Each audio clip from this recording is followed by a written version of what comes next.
On the right-hand corner. No, that's not it. It says, do you want to, broadcast live with on this channel? Well, I have somebody here. Hey. We'll figure it out. Yes, we will. And this is going to be a shock to them. This is called Sellout, Traitors, Black Leadership. We're going to start, gentlemen. Okay, so we're ready. White man to you, Sister Devin. And I don't know who's down here. Who's up on here?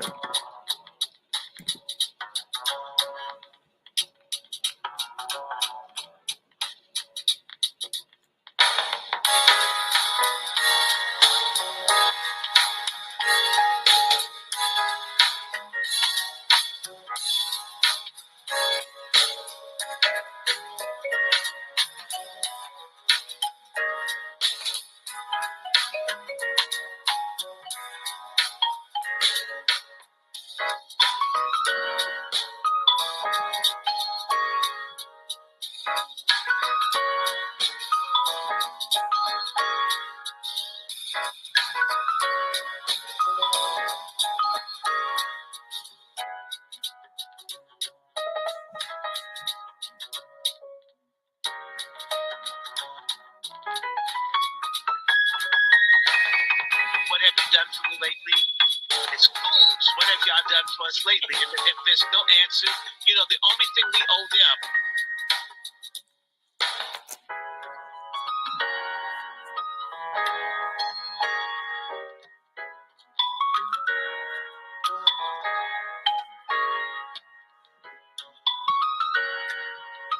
Hey, Brother Mark, white woman to you, sir.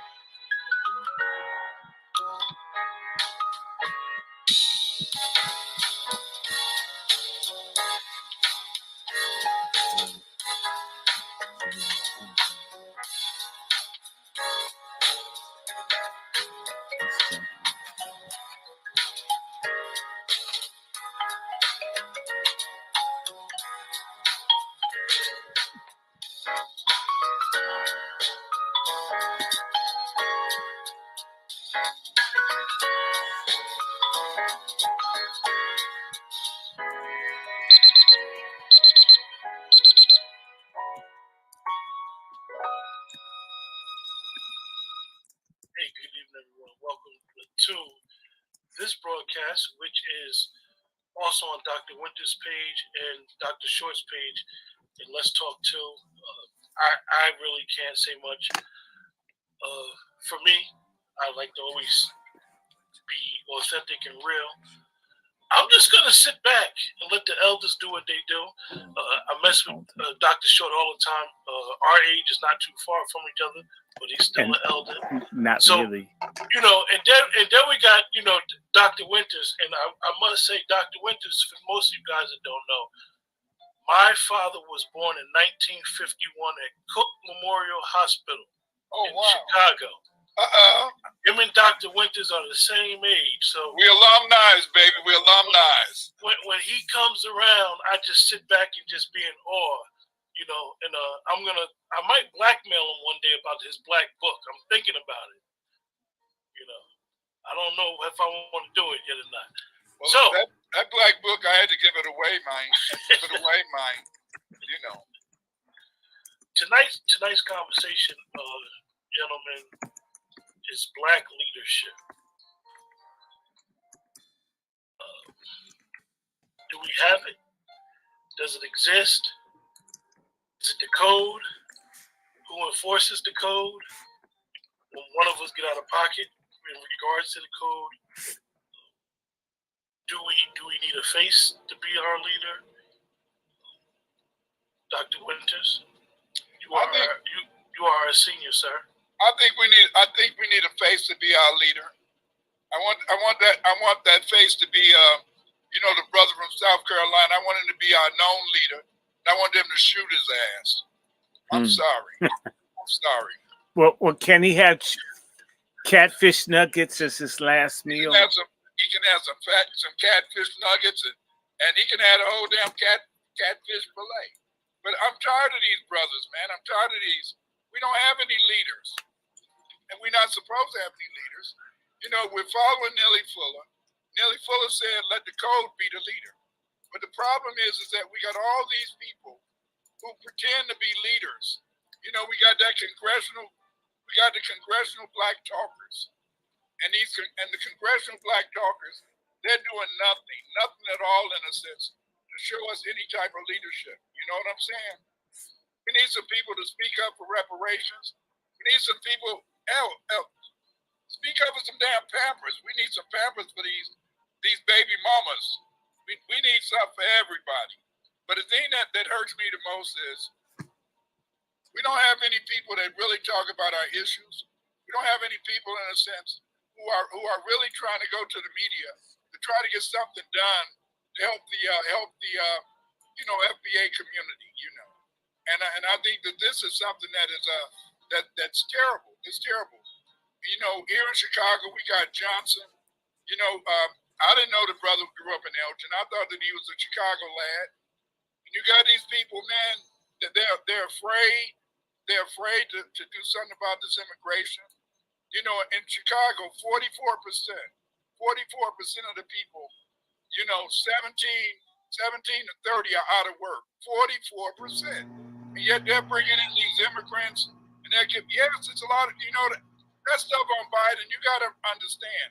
Every Friday, Biden tells you they make it look like the unemployment rate has went down, and then the next week they correct the total. You didn't know that? You know, they make it look so Friday they do a progress report, and then Monday, Tuesday they say the numbers was jacked up. Yeah, they say the numbers were too low. But see, this is all that you kind of try to fool us. Because, you know, we've been fools for so long, you know. You know, back in the day, see what happened is that we got social media now. And see, these brothers, you know, they've been used to hiding in the White House. They've been hiding, in a sense, in the motel. They've been, you know, trying to find some way that they can, you know, disguise themselves. But see, luckily we got, you know, Dr. Short, and Dr. Short is exposing all of this mess. You see, there's nobody following the code that is supposed to be a leader, you see. You know, nobody's following the code. What do you think, Randy? I mean, Dr. Short. Well, you can do whatever. Look,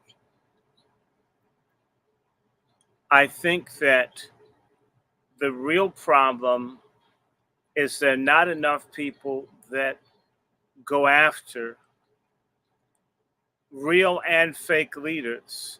If you ever watch any old clips, whether you like Martin Luther King or not, whether you like Stokely Carmichael or not, you'll see Stokely Carmichael cussing and screaming at Dr. King over being, you know, weak. Dr. King doesn't get a moment's rest. Whenever Stokely gets around him, he tears into Dr. King about what he's not doing. It used to be a time in our community when somebody was trashy or not performing, that they would be criticized, they would be harassed, they would be made fun of. The year before last, I could point to people.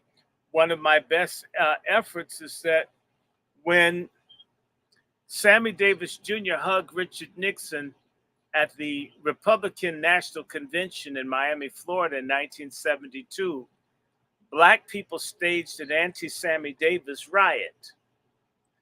Black people destroyed Sammy Davis records, canceled his bookings, threatened disc jockeys were afraid to play his records because they go get their ass beat over playing Sammy Davis. Everybody that liked Sammy Davis had to run from Sammy Davis because the community, certain people in the community were going to punish anybody that was with Sammy Davis.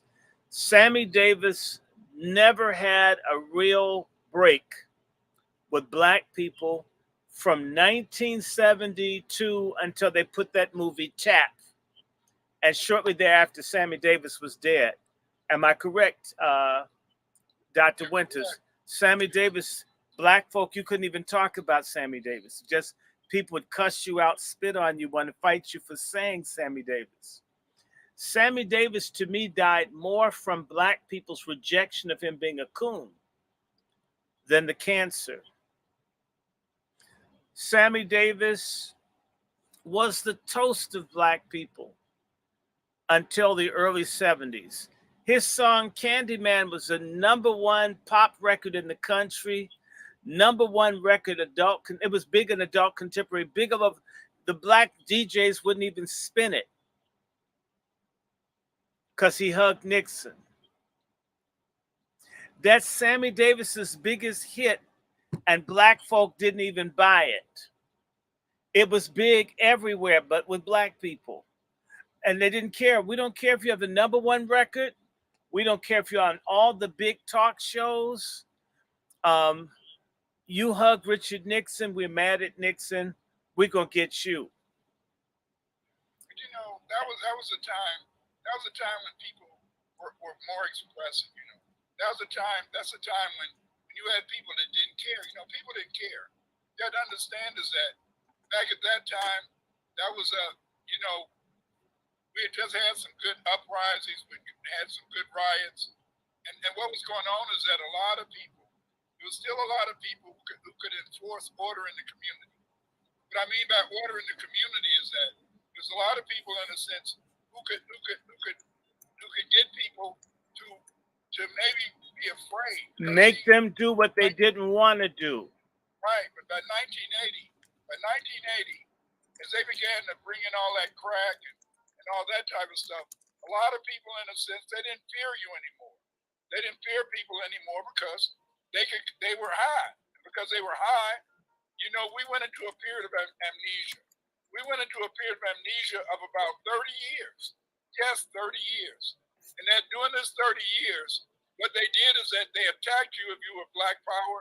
I remember back in that day, when I would go places, you know, people say, there go that black man. Mm-hmm. And I took around. It wasn't just you, trust me. Yeah. I'm younger than you. Yeah. Anybody black that was talking real, anybody black that was real, I went through this in grad school. He's militant. He's a crazy black nationalist. People would see you and run. I'm not intimidating. I'm not super tall or super anything. And all of them knew. Let me tell you, we would be in class. I can just tell you what it's like to be at school. And there'd be a class discussion. A white kid would get up and say, black people are inferior. And most of the other people, by the way, this is at Harvard, Dr. Winters. You know, a predominantly white environment, you really find out who coons are. And all the coons in the room don't want to say they're not inferior because a white person said it. In this instance, the teacher was black, but still they didn't want to say anything because that white kid could come from an important family or he'd get a reputation for being outspoken. So a lot of these coon conservatives that you see who always put the black community down, they can understand every white mass shooter that kills black people. They start learning how to justify horrific treatment and public disrespect. And these folks start saying these black people are weak. If you corrected someone white and checked them, they would never sit near you to say to white people, I'm not with the black person that stands up to you. Please see me as different from him. I remember, y'all familiar with Source magazine? Yeah. Schechter and this other guy, I don't remember the little guys' names. They were at Harvard the same time as I. And I remember they asked this white dude who's not from DC to talk about go-go music. And he's Jewish, yeah, I'm gonna say it. And he says, well, go-go music, it's music from Washington, D.C., and it's mostly slow. And and by the way, people like this bitch on the Supreme Court that I went to school with, the one that looks like a catfish with glasses, the kinds of stuff that could be said of black people, and they wouldn't say anything about it. They would just sit there and prove that they could handle what's called constructive criticism. It's always constructive when people are talking bad about black people, say something critical about, say, GCPs, how they have a disproportionate rate of mental illness. I don't know why, or Tay-Sachs, or other things. That would be seen as racist, bigoted. How dare you? And you could hold up a publication printed by their people, and still you shouldn't say it, because in reality, as a black person, you have the right to criticize nothing.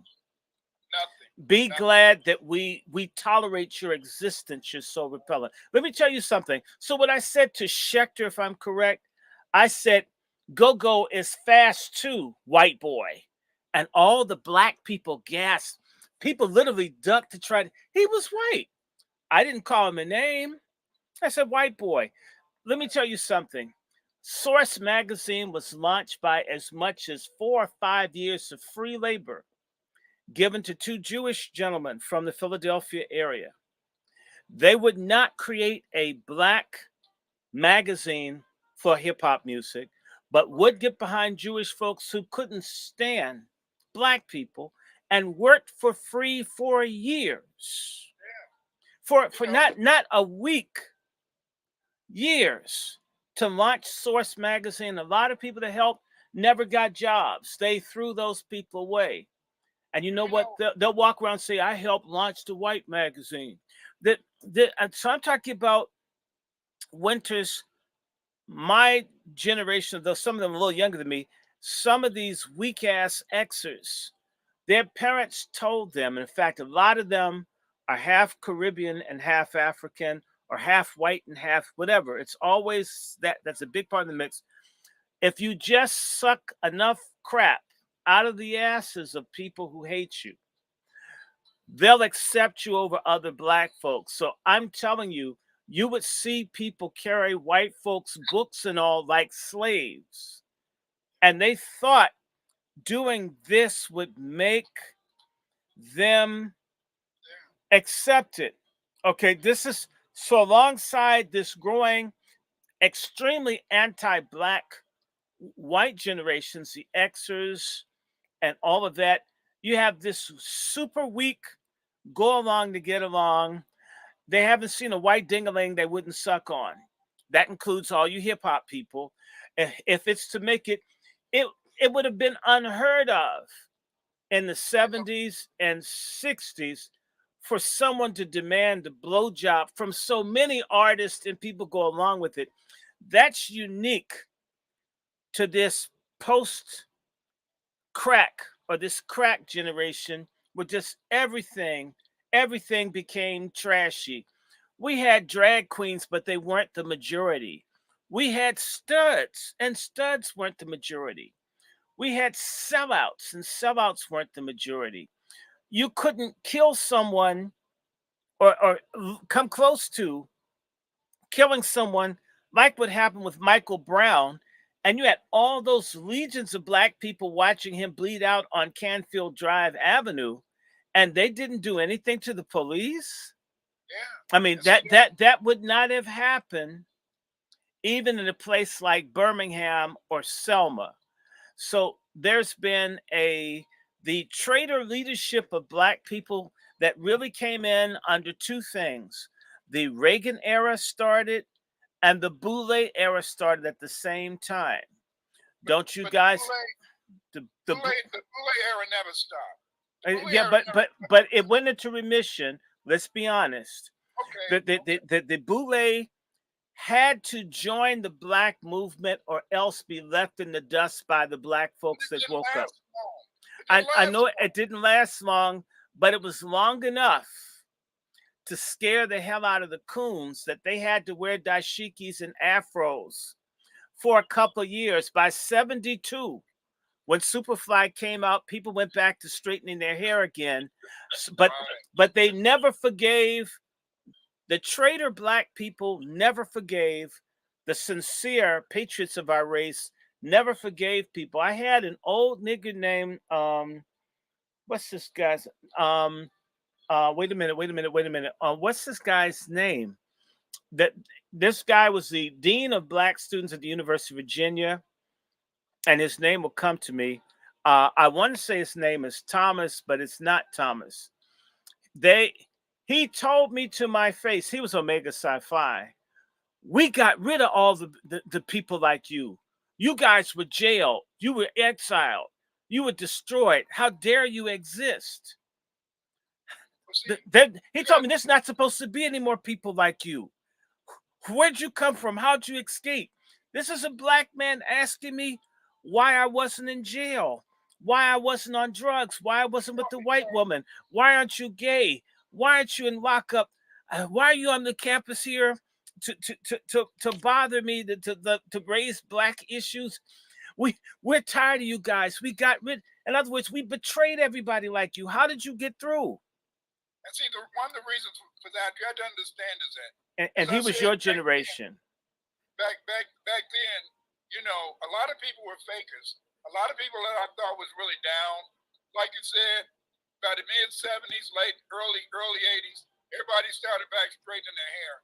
And then you found, in a sense, that a lot of people, they would call, like when I would go down the street, when I would go to conferences and meetings, they'd say, "That's that black man," and I would say, "We all black." No, they said, "That's that black man." They would move away from you. See? And yeah, that's what I'm saying. I had the same experience, Dr. Winters. When we would get to campus, they'd say, "There's another one. There's one like you. He's across campus." They literally, I'm talking about black folk. "Oh man, there's another one. There are like 4 of you up here. Everybody else is a coon." Everybody, they would tell you, "Oh, there's another one like you."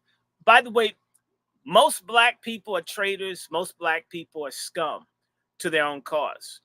They literally knew anybody black that had any desire to stand up. They had typecasted them as bad people that should be shunned until they had a problem. There was a white gentleman attacking black students on Howard's campus, not at a predominantly white. Well, Howard's a white school too.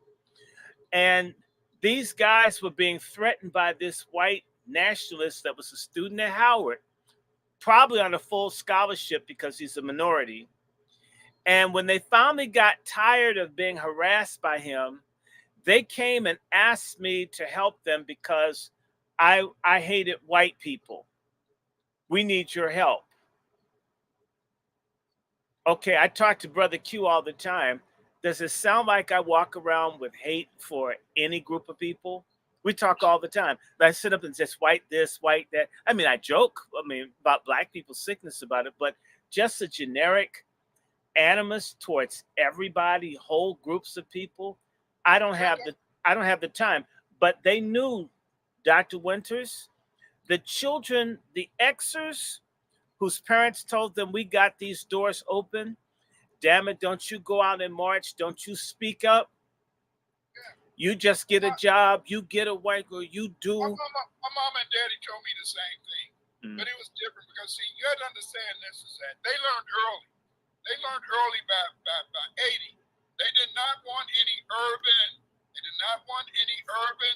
black men coming to college. Because of the urban rebellions. Yeah. They didn't want to come from Cleveland, Chicago, Philadelphia. They started getting black kids from the suburbs and bringing them to the colleges. And black females. Not just black females. When I was at Illinois, they found purpose. I'm not prejudiced, but they purposely found gay men. I don't know how they found them. We had a whole. They unzipped their pants. Who hates Malcolm? Come get it. I don't know what they did, but see what they did. Well, they're doing that to get the record contracts. Yeah, but this was back in the 80s, man. And in the 80s, that's when it started in the record business. Yeah, but in the 80s, a lot of Afrocentric people, who were Afrocentric, what they did is that. They started in a sense really being slick. Because see, a lot of the so-called Afrocentric people, the people in the 80s, you know, Ira Carruthers and some of that ilk, you know, a lot of them, they were really boule. They were really boule, and they wasn't really black power. And see, the thing is this, that they pretend they were black power, you know, to accommodate us because we were young. You see, once the 80s came and the crack epidemic started, They started in a sense doing underhanded stuff.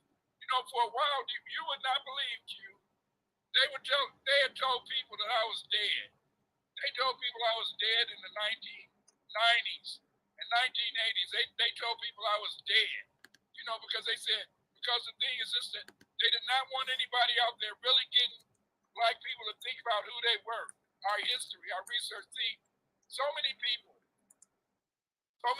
suffer from caves. That's culturally acquired immune identity deficiency syndrome.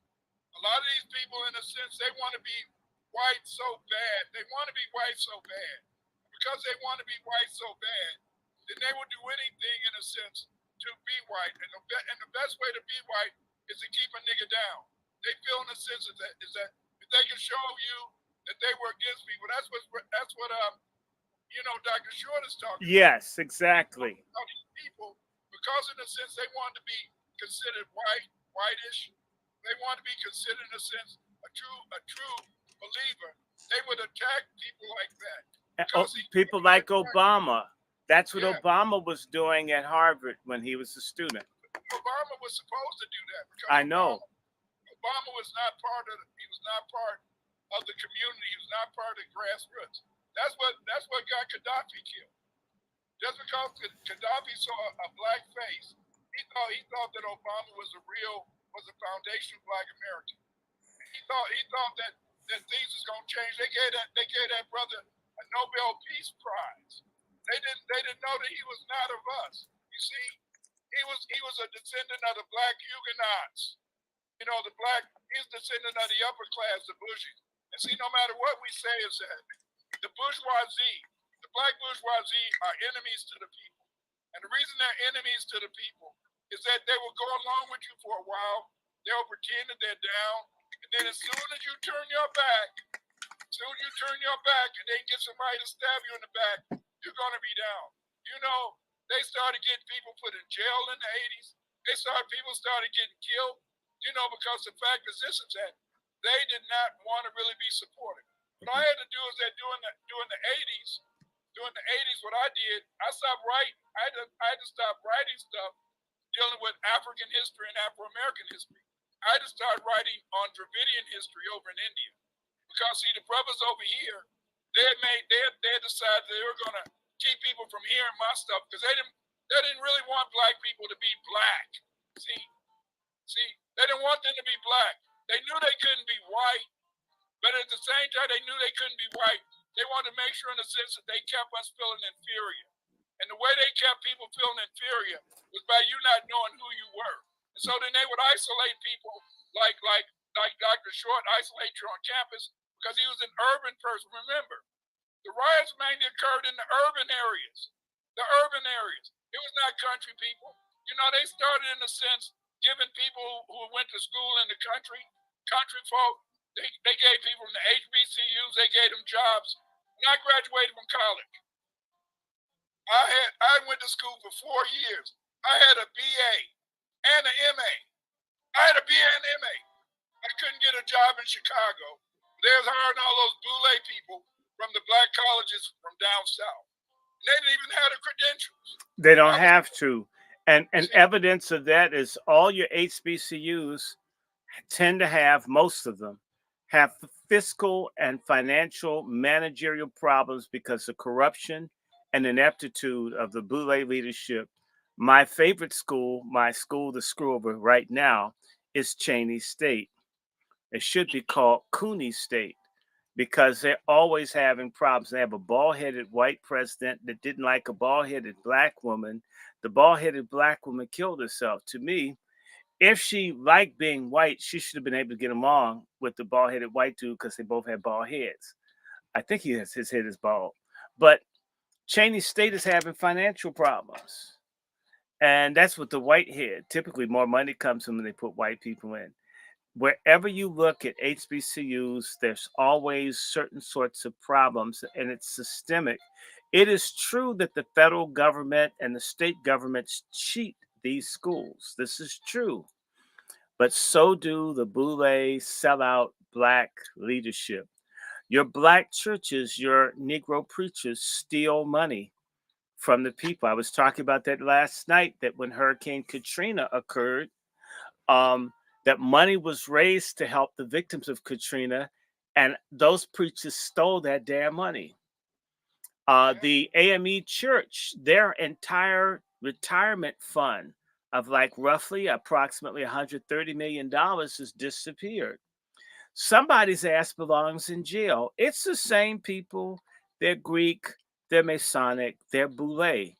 And it's those same people that were on the stage with Biden's dementia-ridden ass in South Carolina, uh, where people saying 4 more years. I mean, we don't need 4 more years of anything like Biden. We don't need 4 more years of the Democrats or the Republicans.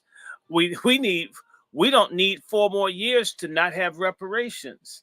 Did you see all those Negroes down there chanting with the white people? You could tell that they're government employees. And I saw another thing with Kamala Harris with some old black folks. It looked like they emptied out some homeless assisted living dwelling for seniors. These black folks could barely sit up at the table, and Kamala Harris is telling people about kids born in 2005 and said, and I'm just telling you, please. I mean, if we have to have another shutdown to be released of these people, please, let's have it. And we know they'll line up and get theirs, and we won't have to be bothered with them anymore. I'm tired. Well, I agree. I agree. We got to get them coons. We got to. Of all ages, my generation too. They will take the shot. I'm sorry. They will take. I don't want to lose this. They will be medicated. They will follow the medical protocol. That's right. They will follow the and we're saying follow the medical protocol. We're not going against it, algorithm. We're saying obey the medical protocol. So don't take this down. See, they're not going to take this down. We're betraying our people right now. So they're going to keep this shit up here. I'm not going to name names. Dr. Winters, let me ask you. Certain well-known so-called black people who have been sick recently. And the reason that they've been sick is that they went and got the medication. Well, no, they followed the protocol. You see, Martin Luther King's son, Dexter King. Yes, sir. And they said he died. I mean, it's just relatively fast. I know more people. Let me finish. More people. What's that song by Billy Ocean? Suddenly, suddenly their asses are gone. So y'all follow it. Leave us alone. I need my MFM. I'm tired of weak, cowardly, self-deceived, delusional Negroes who want us to join their cargo cult of black-on-black suicide. And so if taking a little bit of mandated medicine is the solution, the final solution to coons, I'm all for it. In fact, I put up my little Roman salute and shit. If that's what we got to do to be free of y'all, I mean that. I'm tired. All coons. Yes. Yeah. I will get you an Uber to get it. As broke as I am, we'll chip in. Everybody that's a coon that's so sick of being black won't stand up, got no dignity, got to be a deviant, got to infect other people, or push for killing babies. I say, let's put together a fund to make certain that there are vans and everything to take their asses, because you know what? Something's going to carry them somewhere one day to a camp or something. They're not going to fight back, not going to stand up. Then they're opening this up. And I'm going to tell you something. One place it's beginning to kick in. We're seeing these actors and actresses. But let me tell you something. Did you hear about the president of Brazil faked getting his medication? Some of the Bolsonaro lied. He's in trouble. There are coon pastors and they're coon representatives in government who disobeyed and did not follow the medical protocol. And they sat back and let y'all be guinea pigs and shit, and they didn't get theirs. And I think we need affirmative action. We need to make certain the next time that there is a shutdown, that every single solitary black person that doesn't stand up gets follows every single solitary word of the medical dictum of mandated medication, even if I don't believe it myself. That's how I feel about it. I agree 100% because see, we have to understand that we have to stop this. And I'm getting sick. I'm getting sick and damn tired. I'm getting sick and damn tired. Getting sick and damn tired of all of these people that won't help the coons die. They don't want help the coons die. Let the coons follow. Trust that science. Trust that white supremacist science. Believe in it. Trust it. It was on TV. You don't know? Watch the TV. They told you it's good. You use it. Please. Yeah. Dr. Winters. Go ahead. Let me ask you a question in reference to Dr. King. I think I integrated my people into a burning house. What he meant by that is that by the simple fact that he encouraged people to be integrated, he meant that it looked as though we were going to be progressive. It looked as though we were going to get things out of the New Deal, but we didn't get nothing out of it. Open housing only helped the Jews to move out of Chicago in the Schomburg, because many of the suburban areas, Jews couldn't move in. Open housing helped them. And Jews were under what was called restrictions. Right. That's locks and bagel Jim Crow. Right, and so a lot of them lived on the southeast side of Chicago. This second says we were put into a burning fire because we didn't understand is that you could not stop. What they did is that,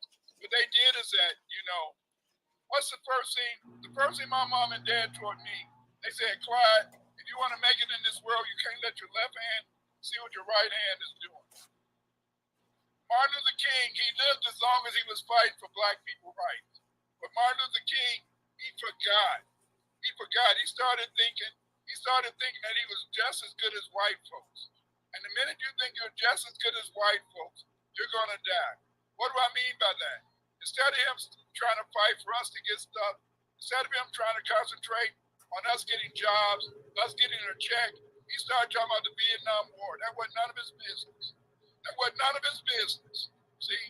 And then when he started talking about the Vietnam War, he made President Johnson say, I helped this nigga get something, now this nigga gonna stab me in the back, kill him. See what I'm saying? See? But if he would have kept on trying to fight for us, see, our problem is that instead of trying to concentrate on FBA issues, instead of trying to concentrate on trying to bring us up, we gotta always bring everybody in. We gotta always try to get these allies. These allies never stick with us. We have no allies. And so when he said he put us in a burning house, he was saying that he left us vulnerable. He made us feel that we had accomplished something. He made us feel that we had made it to the top, but we hadn't made it to the top. We hadn't won. Because see, when you're dealing with the European, when you're dealing with those folks, it's a constant battle, Yeah, but you know what? I'm gonna tell you something. Kamala makes it to the top all the time, but it's a poll. And that's a problem. So she gets to the top of the poll, but she goes back down. Getting to the top isn't the point. My father, I used to be mad when I was growing up because my father, he had fought in World War II. And I used to be mad. I said, why don't we have a house? He said, Clyde, if you get a house, the white man gonna fire you from your job.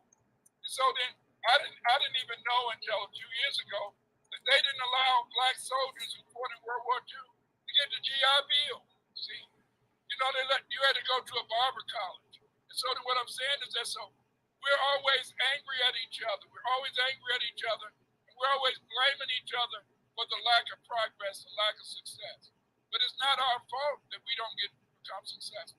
It's not our fault that we lose. The problem is, in a sense, is that we don't understand is that it doesn't take 1,000 people.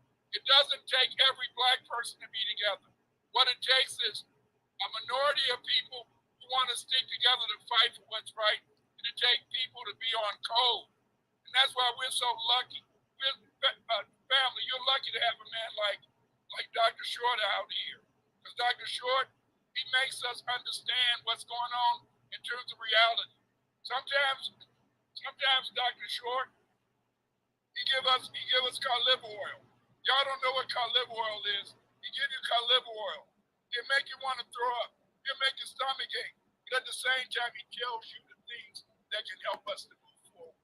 We need We need more people who will stand up, 10 toes down, and fight for us. Tell the truth. And see, that's what Martin Luther King was saying, is that he put us in a burning house. In other words, we thought we were winning, but we didn't win. We lost.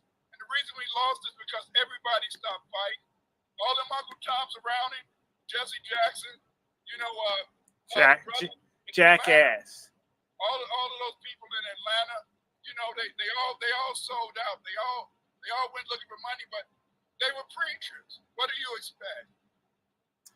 Preachers, well, half the taxes, twice the sex. Oh, I heard that. You asked. See, we lost it. See, we had to understand is that all that stuff was a facade. It was a facade. It was a public relations thing. Dr. Winters, we're going to do your book tomorrow night. In fact, I need to go and grab it. The book, that is. Don't add to what I said. This book on propaganda that we were reading. I know you know about Bernays' elder brother. We need to get our people looking and thinking and understanding how we're just completely lied to, manipulated. That's what I was taught. I was taught to be a social studies teacher when I was going to the University of Illinois. They taught us that we were supposed to be propagandists. We were supposed to tell kids how to love America, but they didn't want us to teach civics anymore. Civics is when people learn how to vote, how the government works. By about 1982, by 1982, they didn't want us to teach civics anymore. Mm-hmm. They didn't want the average person to understand how the government works. Well, they don't even offer history in a lot of school districts. It's an elective. Right. So, I met people that had never heard of Henry Ford. They didn't know who Columbus was. Yeah. I mean, and these are all black kids, dumb as fuck. God damn, they're dumb. They didn't know any of that. I mean, the only Jackson they had heard of was Michael Jackson. Andrew Jackson, who is he? Is he related to Michael? And I'm like, God. I'll tell you, a lot of this also has to do, is that they remove men from the homes increasingly with this Boule reboot. Because there are things that your father will tell you that your mama's not thinking about. She's in the kitchen doing something. That's if she can cook. And you have a sorry ass mom that's constantly getting you Velveeta cheese and shit. Some of y'all have sorry ass mothers like that. I'm sorry.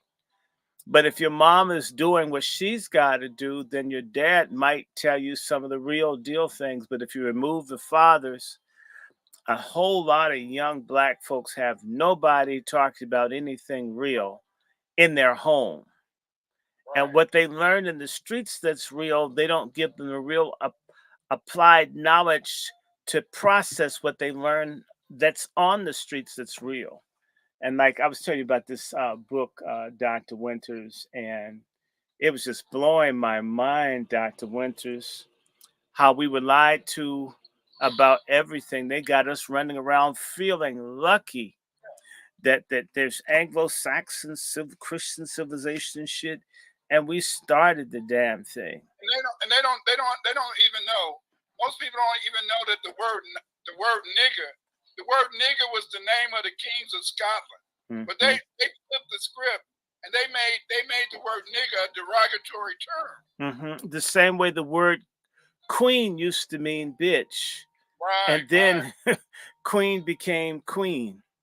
Although it is bitch today, actually. But it ain't all the way. Yeah. Well, not always. But this I was just learning, man. Let me just tell you. The other thing that our black leadership did that really is disgusting is that they were against, and Carter G. Woodson talks about it, they look down on black folk making money.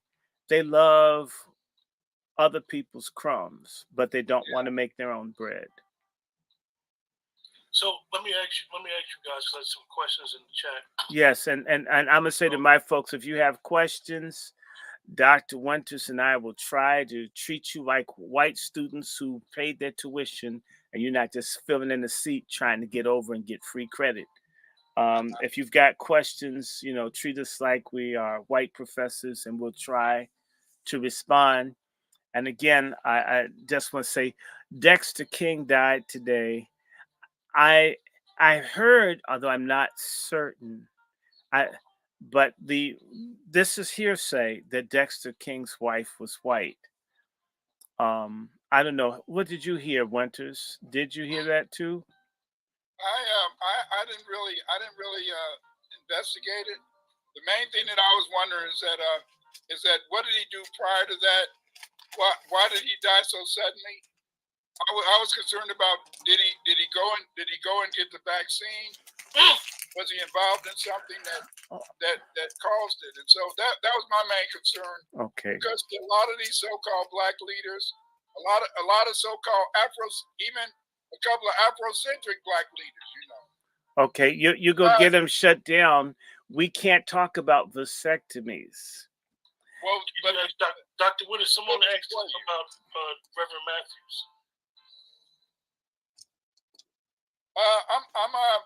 I'm still cool with Reverend Matthews, but the point is this: is that he, you have to, in a sense, respect people, and sometimes you may grow in a different direction. You may grow in a different direction, and the thing is this: is that you got to remember is that I'm a free spirit. I'm on everybody's channel. I've been on Quentin channel. I've been on Afro Elite. I'm gonna go on Dr. Short channel tomorrow. Yes, he's going to treat me like a white son at long last. I've been treated like a black son. I feel like I'm a plantation mammy's kid. And my dad's in the big house. That's my daddy too. Anyway, I'm sorry. Yeah, but the whole point is this: is that you don't never turn on your people. You never burn bridges. It's very important to understand is that every person has to live their life. Everybody has to live their life within the limits of their life. See, and the thing is this: is that it's just like anything. Sometimes when you're trying to relate to people, and you move in a different direction. See what I'm saying? You move in a different direction. And I'm the type of person is that I'm with everybody. There's no black person that I don't want to help, and I'm going to be with anybody that wants to be helpful. You see, but the thing is this though is that it's just like anything. It's just like might ride a pony for a while, but then you move forward. But that's it. It's about moving forward. It's about doing things. I don't know about Dr. Short and his relationship with Reverend Matthews.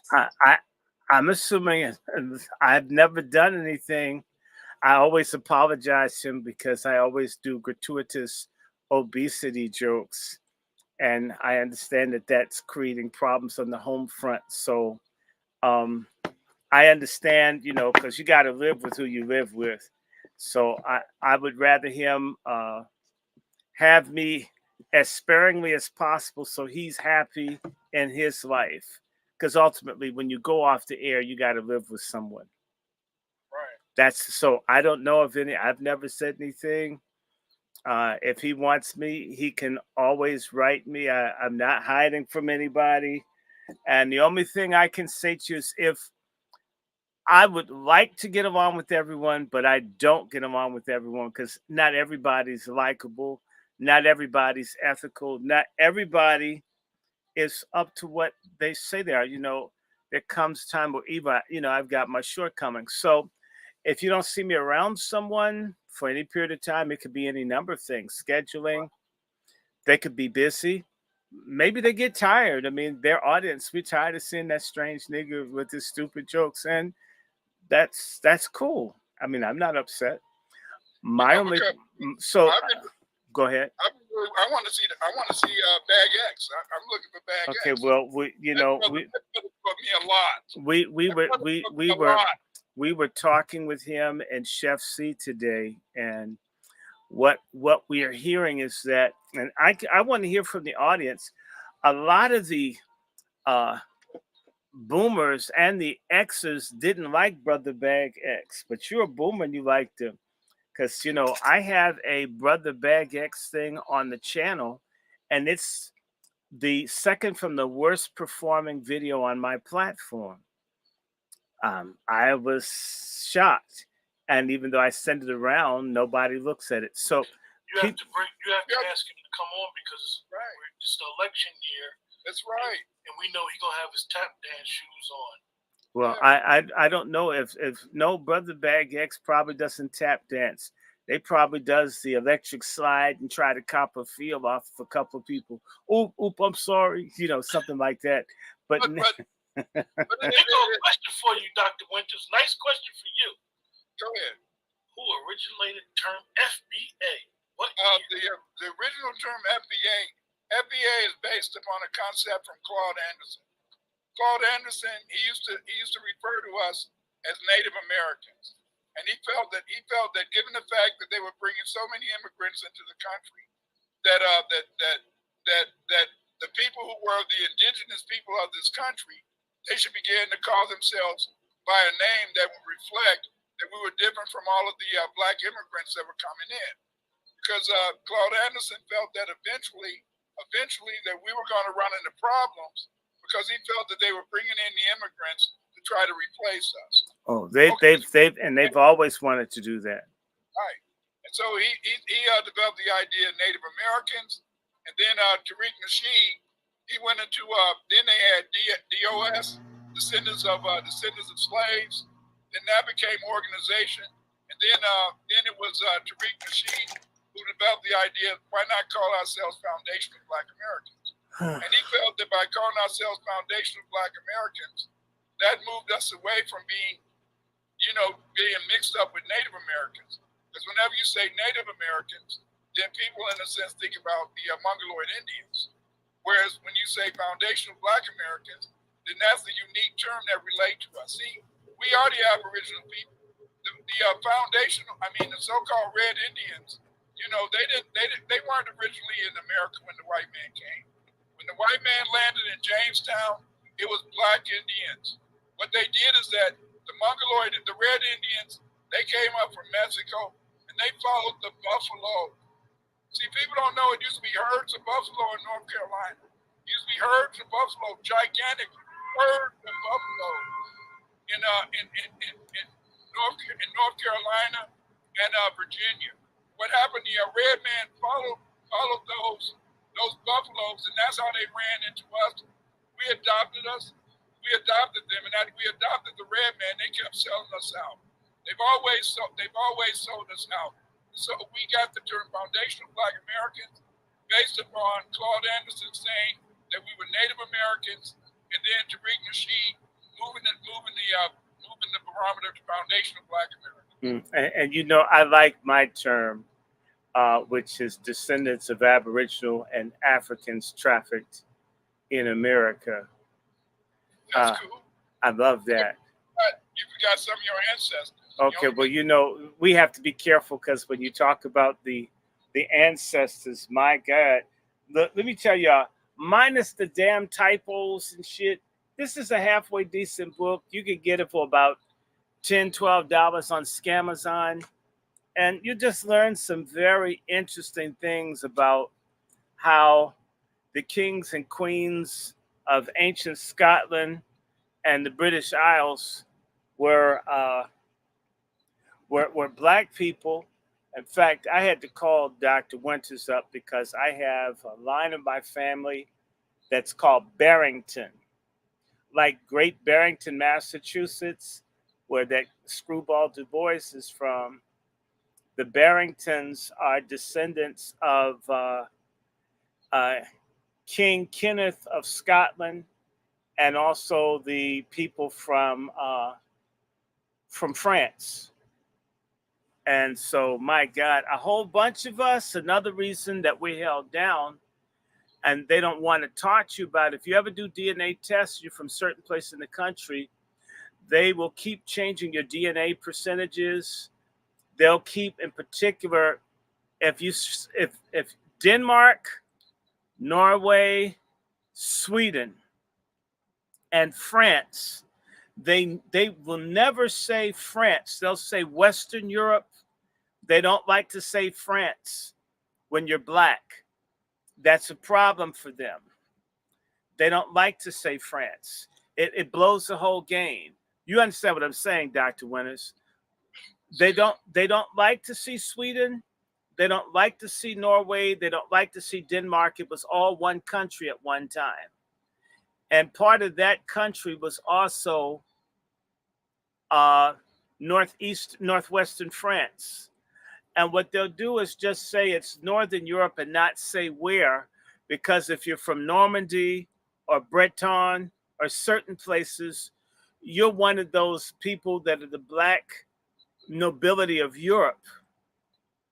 So as a result, they don't like to, because I've had like multiple tests. They never, ever claim any French origin. They'll tell you everywhere but France. But you know what, Dr. Winters? When I go and I do the genealogy, all the people's lines go back to France. Yeah. One or two German, but mostly France. One or two from Switzerland. Everybody's from France. But France is the crossroads of Europe. You know, I know family. You're wondering what we're talking about. But tomorrow on the Angry Man. Angry Black Man. We say what kind of man? I'm black when I do my bookstore thing. I'm white otherwise. The Angry Black Man book. Tomorrow we're going to talk about my book. I'm gonna get it. Blacks in Europe, and on top of that, we got the number one genealogist right there, and that's Dr. Short. Dr. Short is going to tell us about how he's been able to trace his ancestors back to the 8th century. The 8th century in the British Isles. We're gonna explain all this. So check us out tomorrow. Okay, but one of the somebody asked the question, and they said did the Boule begin? Did the Boule begin with the Reconstruction? Reconstruction. No, the Boule began before Reconstruction. They were already, because you had to understand, this is it. You had three types of people in America. You had, in a sense, you had black Europeans, you had free colored people, you see, and you had free sub-Saharan Africans. Thank you. Yes, that's my book, you know. But and the point it's a white book. Right. The free colored people. I want to explain to you that the free colored people were not people who had been freed from slavery, who had been sub-Saharan Africans. The free colored people back in the day, that was the name that they gave to the Aboriginal people that they didn't enslave or put on the plantation. But then you had many black people who were Europeans. And see, after 1700, they began to put into law that there was a difference between white folks and black folks. And many black Europeans had phenotypical, features, big lips, wide noses, dark, some light. But the point is this, is that they were considered black. And so because they were considered black, they became the first boule. They were the first people, in a sense, to try to interact with white people. Sometimes many of these people even became slave traders and stuff. Yes, they traded in slaves, but they were black people. And so then when Africans were freed from the plantation, they didn't join that community. They joined the free color community. And I said the free color community were the Aboriginals. And see, because of the fact that you had so many, we don't even understand there were so many rich black people who were descendants of Europeans, descendants of Germans, descendants in a sense of Scotchmen, Welsh, whatever. Many of the Huguenots, I know you've heard of the Huguenots.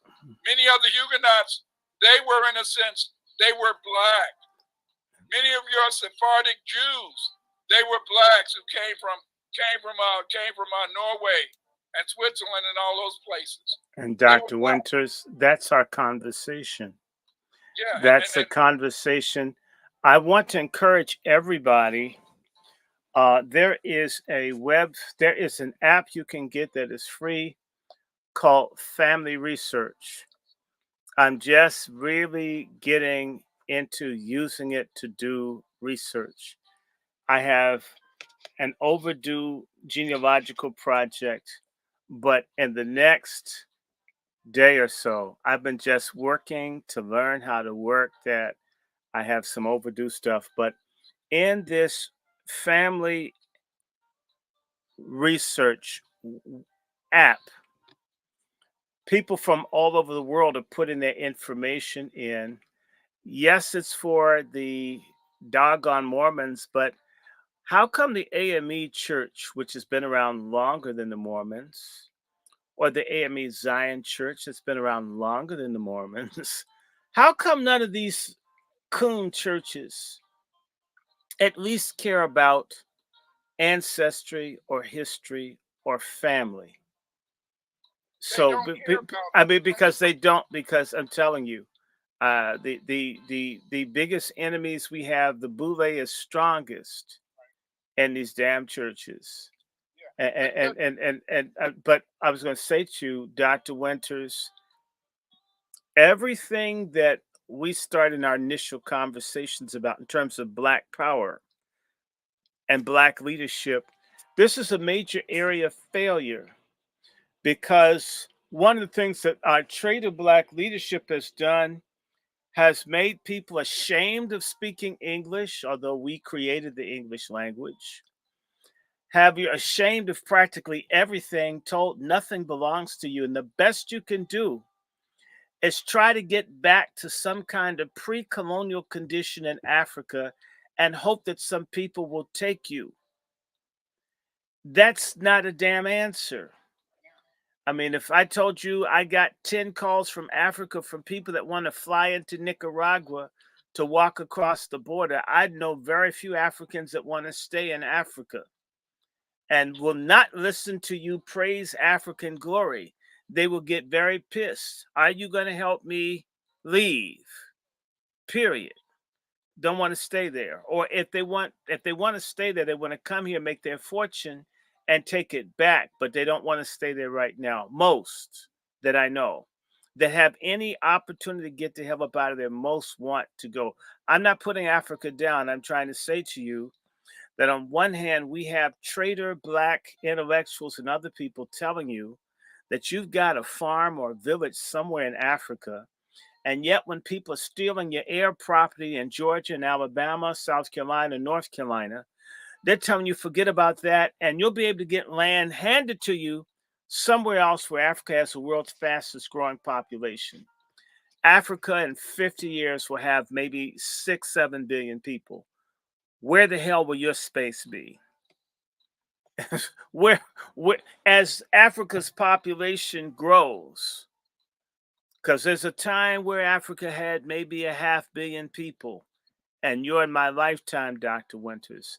But now Africa has maybe 2 billion people, maybe 2.5 billion people. Why do you think they're worried about population growth? Why do you realize now they don't have armies sufficient to go into Africa to steal the resources of the African people, but would stand up and rebel against their traitor African, green card boule? So when they tell you that you have no African connection, I mean, no connection to America, which I think is cruel and it's criminal, and everything is based on Africa. You're just an African.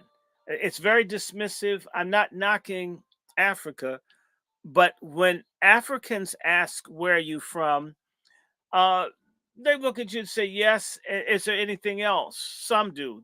Those that have enough sense. Those that see you without any reservation oftentimes recognize you as cast off descendants of slaves. Not like your brother or sister. You're like that crackhead uncle or the junkie father that would piss on himself all the time. They don't feel any loss about our asses being gone. I'm talking about most. You want to get some respect from Africans? Let Africans know that you have a lineage that is in America and Europe and Africa. And I can pick and choose which one I'm most comfortable with. Africans respect that. But when you say, oh, please teach me your language, somehow just let me be a a gopher in your tribe so I could have an identity. Nobody respects that shit. Our leadership has told people disrespect us. We belong nowhere. We have no history. We have no lineage because we're in America. We're just pathetic uh, family, child and family services outcasts from the world. And somebody let us be a part of you so we can be something. Even Malcolm X pimped that shit. I got plenty of history in this country. And you don't just have kings and queens from Africa. There were kings and queens here in America. Right. There are kings and queens that were black in Europe. I want to bring out to you that little commoner bitch, Fergie, who was screwing one of the royals. You heard that her ass is dying of cancer. And I would die if I had that many wrinkles in my face. I'd have cancer too. Damn. Huh? I'm telling you, I mean, she looked like somebody had just done action painting on her face with wrinkles, man. There was just so many wrinkles. I mean, it looked like a worm. There's so many wrinkles on her face. Fergie is a commoner. They never called Meghan Markle. They call her bitch, call her half-breed, whatever, but they never call her commoner. Why? Because Meghan Markle, through her mother with the nose ring, through her grandfather, is African royalty from Europe. That's the reason she's a scandal to the whole family.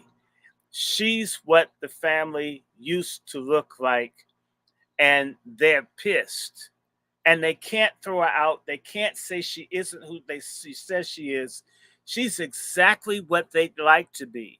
Because the Saxe Gothbergs, they're basically the knockoffs in terms of royals in Britain. Am I lying, Dr. Winters? They're the come lately fuckers that just don't rate.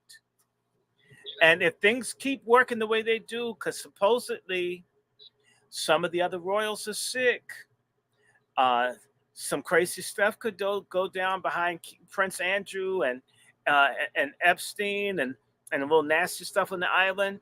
You may look up one day and Harry and Meghan have been brought back into the royal family to succeed all the other sick people in the family. You may end up with the Black Queen in England in your lifetime. Not that I'm rooting for Meghan. It's a possibility. Stranger things have happened. And what I'm going to say to you is that it is a major scandal in America that so many of the people that look like you and I, having African roots as well, but we have Aboriginal roots and we have European nobility. Du Bois is a Huguenot name. That's how he got the name. It's not just because somebody worked for Obon Pan and got some black pussy. That's because the Huguenots got ran over here.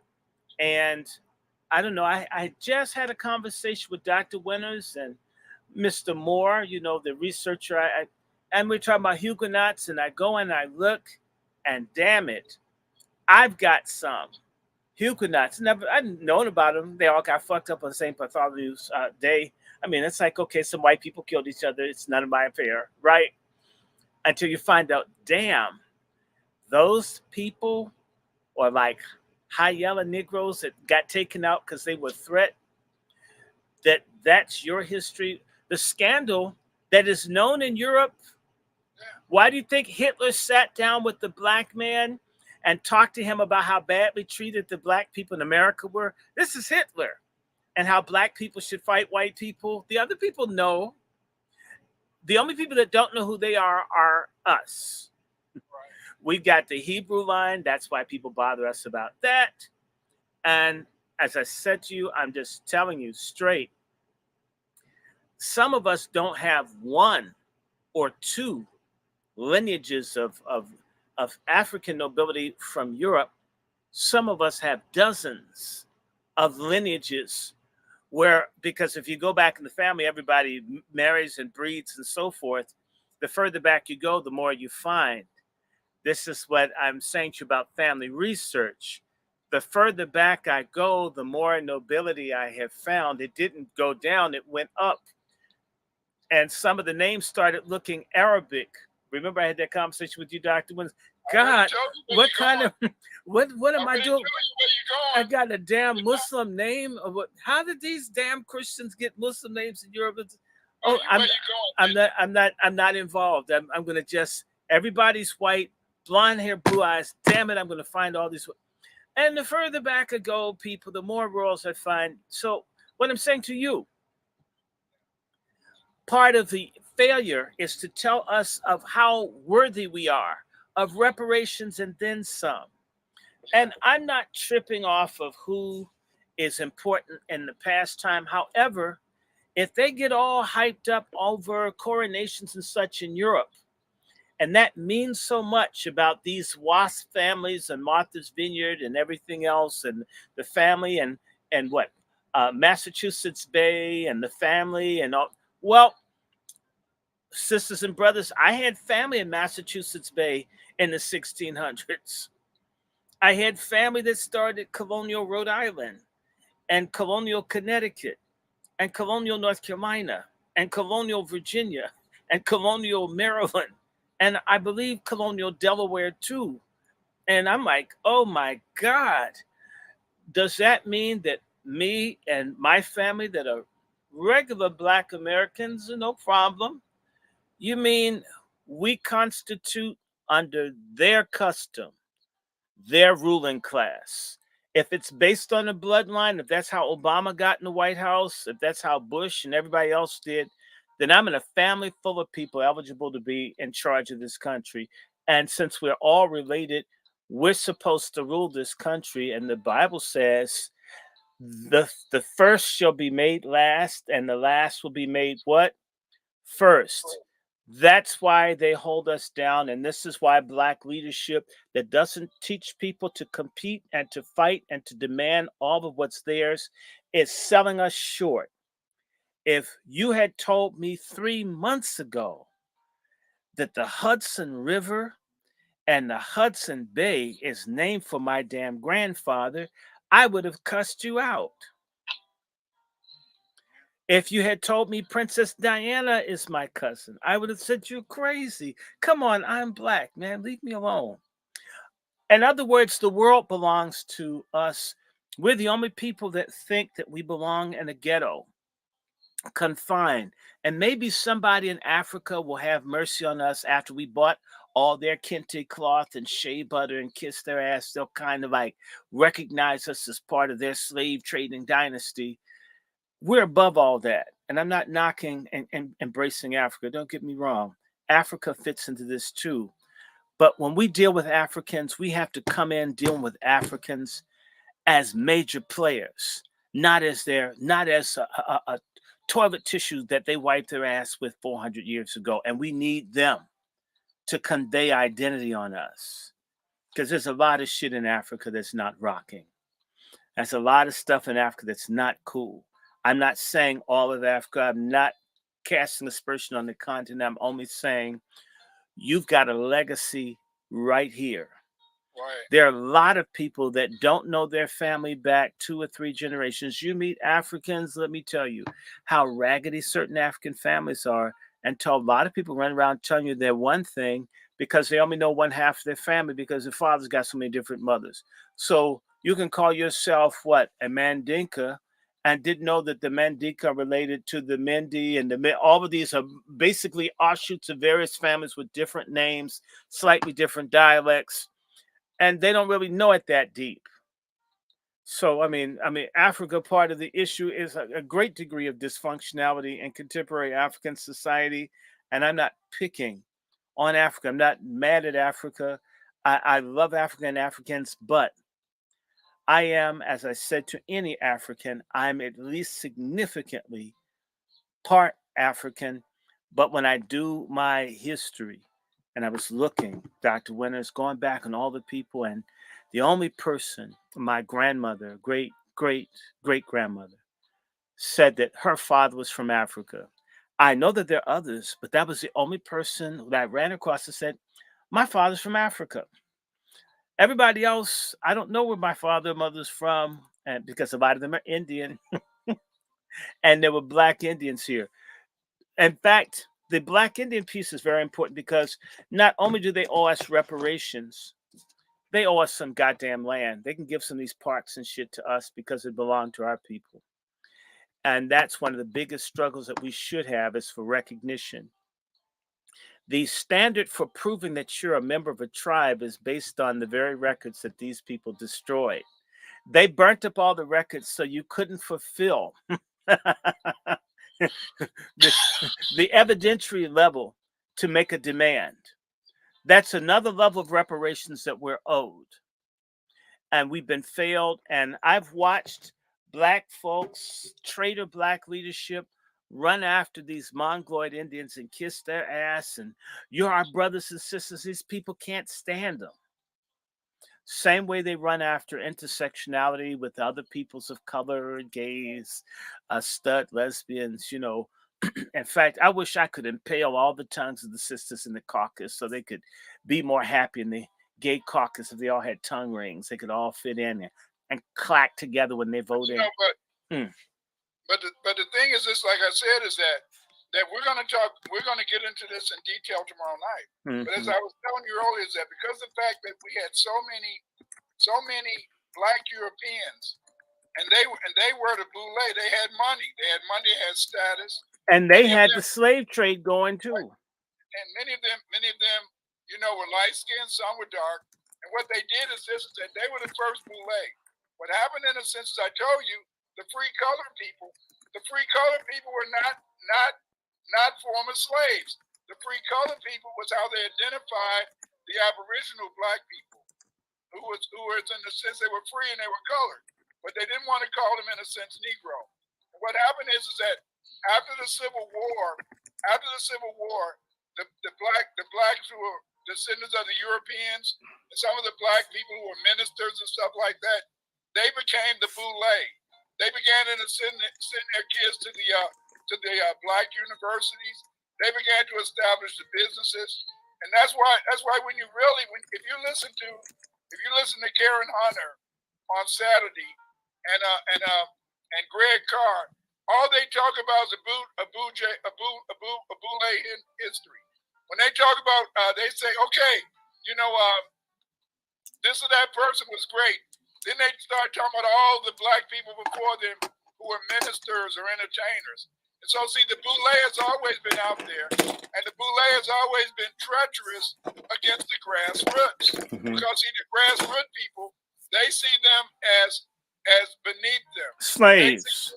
They see them, in a sense, as people that they should exploit. And so then the boule will go along with you for a while. And so the boule today has at least years and years, hundreds of years history in the United States. The boule just didn't begin tomorrow. It began yesterday, you see? And that the boule was basically, in a sense, back in the day, many of the boule people, because they were descendants of Black Europeans, because they were the descendants of the Huguenots, because they were descendants of the Sephardic Jews, because they were descendants of the crypto-Moors, what they did in the sense that many of them were Catholics. Whereas the majority of grassroots people and Aboriginal people, we became Methodists and Baptists. You see. Oh, and wait a minute. The founders of the Baptist movement in England, one of the last names is Brown.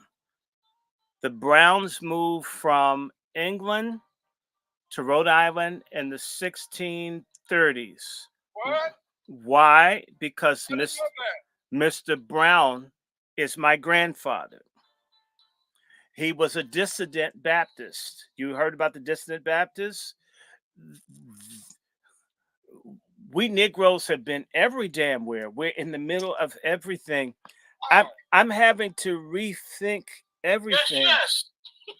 I'm just like, my attitude, people, towards all this history was, okay, America, at least most of it belongs to damn Indians. We don't look like them, but there were some of us here. They recognized we were mostly here. Have to redo that.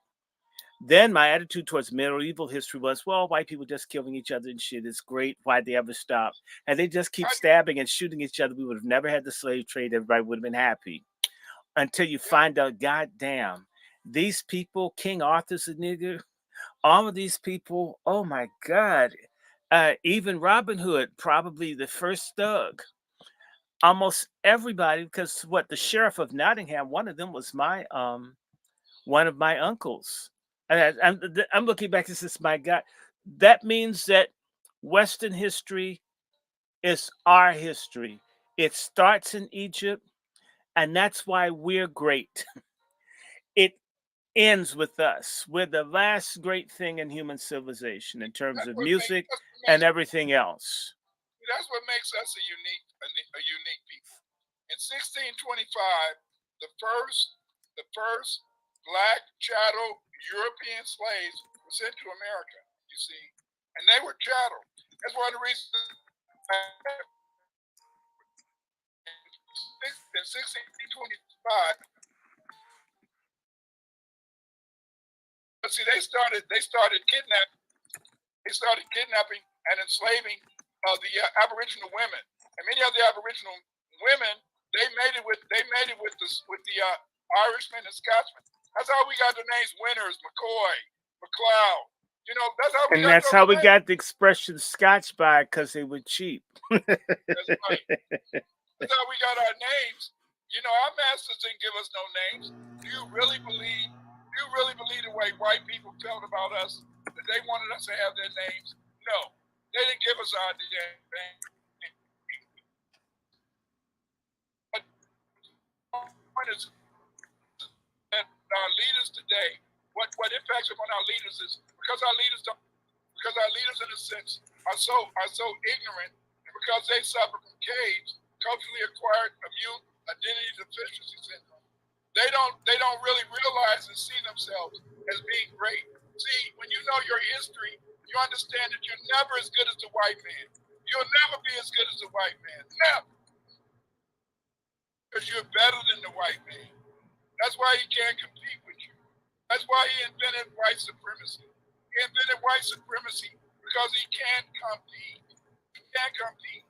When Dr. Short is telling you that we're unique, look at us. We're based upon the Aboriginal people. The Aboriginal people were made slaves. They were fighters. They lost them in the wars, but they did fight back.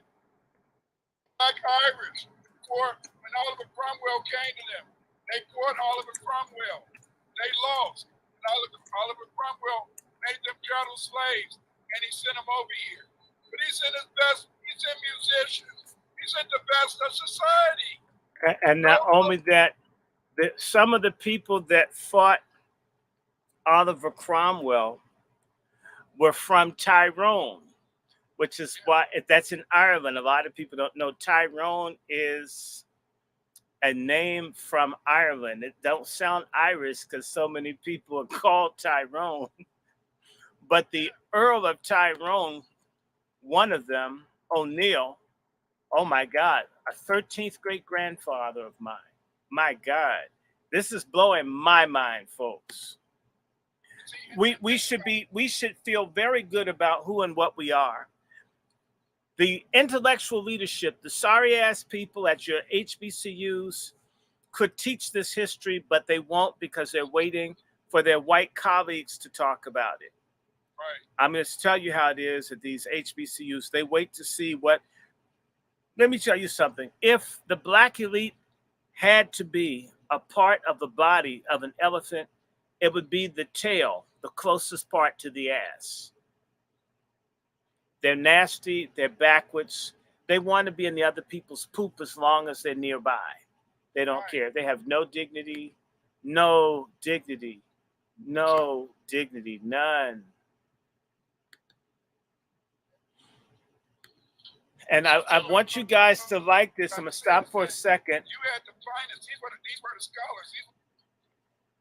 Yeah, these were scholars. These were architects. Who do you think designed the cities in London? Who do you think made the cathedrals? Who do you think built London Bridge? It was black people.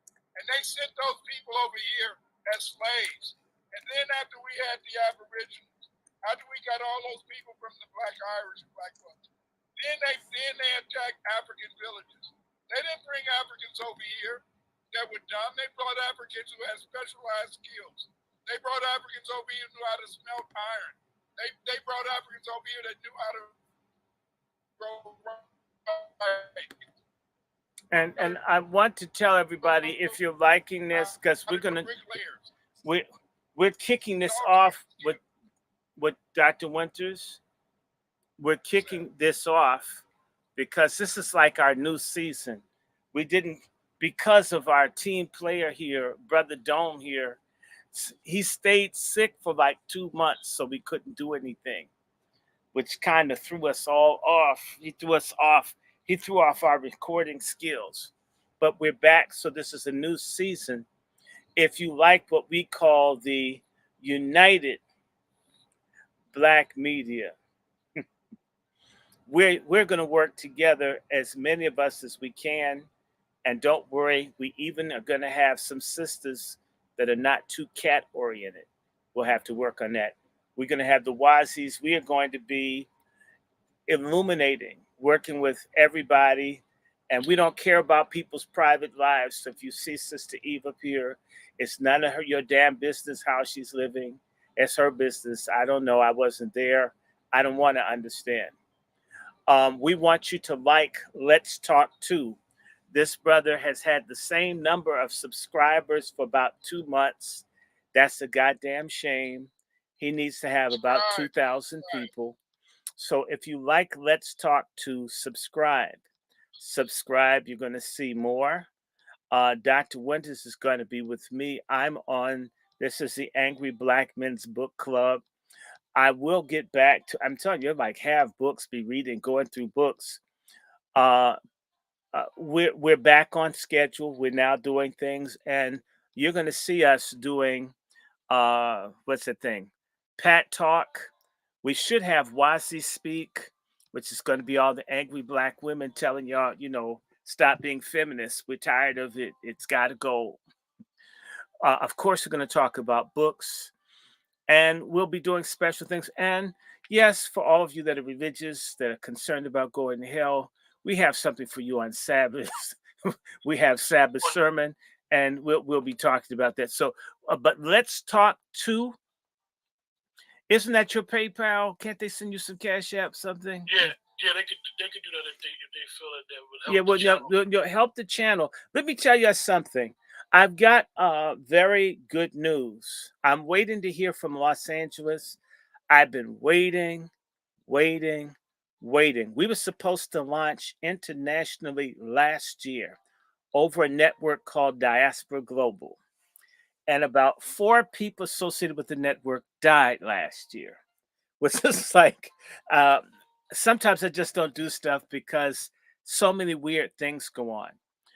We got back together, started talking about we're going to launch, and then the co-producer had a stroke on Christmas. What? Okay, they recovered from that stroke, had a stroke New Year's. And I just threw my hands up and says, damn it. I'll just wait. Because every time I get ready, get charged up, something kind of happens out of my control. And it held up us doing and going. So that's essentially Dr. Winters. We're going to be broadcasting in Europe. We're going to be broadcasting in Africa. We're going to be broadcasting in Latin and Central America. And if I can work it with my colleague, we're going to be doing things in America. I won't be able to cuss as much, so enjoy all the vulgarism while I can give it out. I'm going to cuss you out while I have a chance.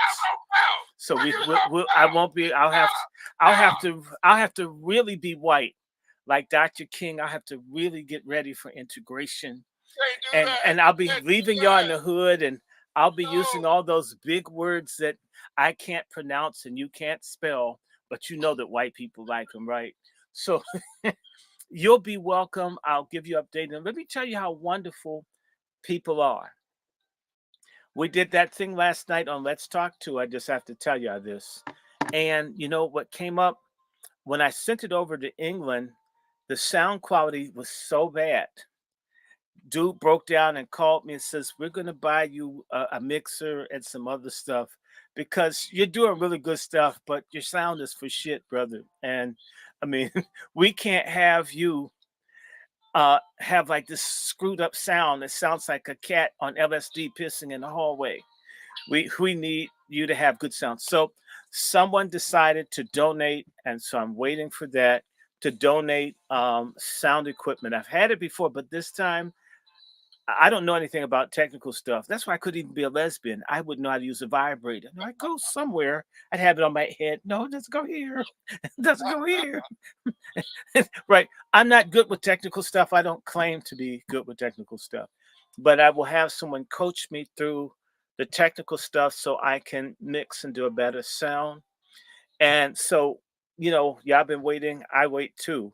I mean, like 4 deaths and 2 strokes. Yeah, I have no idea. And then brother Quentin got sick. That's like, damn, everybody's dying at one time. Every time I start to move forward, something crazy happens.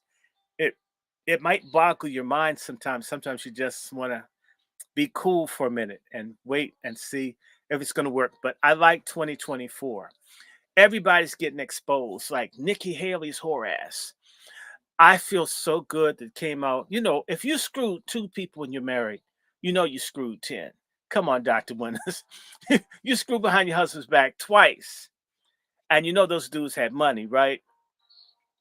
And you get lots of gifts and shit from corporate types. You're flying on their plane and such. Mm-mm. And nobody criticizes you. Come on, y'all. Y'all worked a job where there was a woman that screwed the people in the office and nobody ever complained about their quality of work. Kamala Harris. Well, okay. Now we know that That's Indian tradition. I know Nimarata. Indian women are like that. So she's half the melanin, 3 times the freak,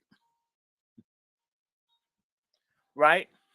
Half the melanin, and she said America's not a racist country, and she's used enough skin lightening cream and shit to be to be Casper the Friendly Ghost.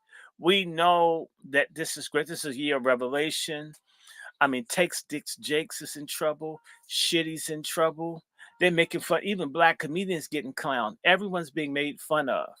Hunter Biden's being asked about crack in the halls of Congress. And we're going to be right there in this great election year. And I'm so happy tomorrow, Dr. Winters, we're going to be able to talk about this thing about Negroes in Europe. And I hope Trump wins with the landslide because he just makes everybody so mad. And the one thing I love about Trump is he makes feminists mad. I had some asshole people doing construction work around the house. They're leaving shit in the alley, leaving like Corona bottles everywhere. Hint, hint. I came out with my Trump shirt. All the trash got cleaned up. Folk got scared I was going to call. Hey, Dr. Winters, before you give us a last word, I just want to make a program note for the brother Lone Wolf. He's a brother that also does work that we do and works with us. On Saturday, he will have Dr. Claude Anderson on his channel. So make sure you guys tune in at 3 o'clock of the Lone Wolf channel. At 3 p.m., he's going to have Dr. Anderson on his channel. So because his wife usually doesn't let him talk. So make sure you guys check it out if you want to hear Dr. No, Anderson. yeah, and that's on Lone Wolf Firearms. Yeah. Let me see if I can put a banner up. Dr. Claude Anderson is going to be on one of our companion channels. See, we got to talk, and that's Lone Wolf Firearms. I think I got his thing up here. Let me see if I can find it. If not, I'll put it up here for you. I'll treat you like you're white. I treat everybody like they're white. It just works. We need to treat everybody like they're white. In fact, that's what they mean by I'm going to treat my neighbor right in the Negro song, spiritual. I'm going to treat all my neighbors right. If treat folk like they're white, I'm going to treat folks like they're white till I die. Treat people like they're white until they die, okay? And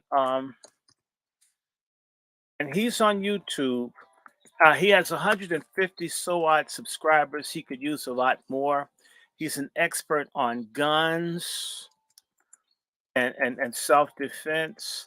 He even has a special deal if you tell him Dr. Short or if you tell him Dr.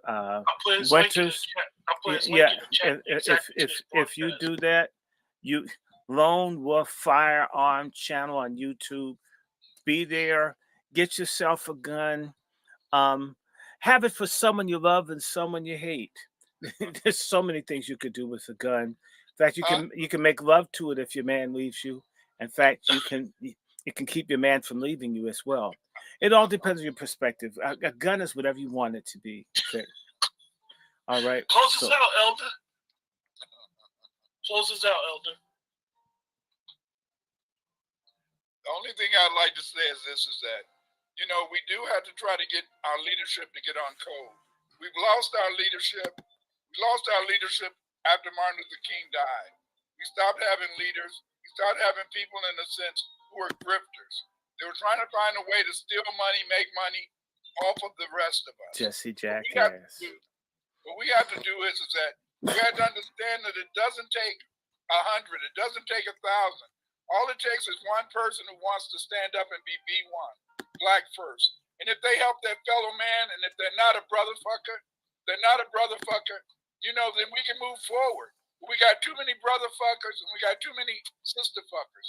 These are people who keep turning on each other, turning on our people and holding us back. We do have a future. We are going to get reparations. And who knows? I'm gonna join you know, Dr. Short, and we're gonna get some reparations in Ireland. Yeah, just as if we're white, then we're gonna get our white money. Mm-hmm. Oh, give me my own green wine. Oh, I want to be home down the line. Party line, I will be. See you tomorrow. Join With us that, on we're gonna close out. Make sure you guys check out Dr. Short and Dr. Winters tomorrow on the Angry Black Man's Book Club channel, as well as Dr. Winters have it on his channel. So make sure you guys check it out, share it with people, let people know where they're gonna be at, and remember that these are two of our elder historians. And I'm a baby. I'm learning. And one of the pleasures for myself is when I do the shows with these gentlemen, I don't have to say anything. I just sit back and get all this great information. You're like a plantation owner. We pick the cotton and you get the dividends. We need to have a rebellion against his ass. I ain't picking your fucking cotton. No, master, you can kiss my ass. You come down here and get this bale. Let's see if you can come get this shit. Come get it. Come get it. I mean, I picked a whole bale for you. Come on down here. The slave quarters, we waiting for you down here. Shit. We're gonna have a rent strike on his ass, man. And the fat back you gave me had too much salt on it.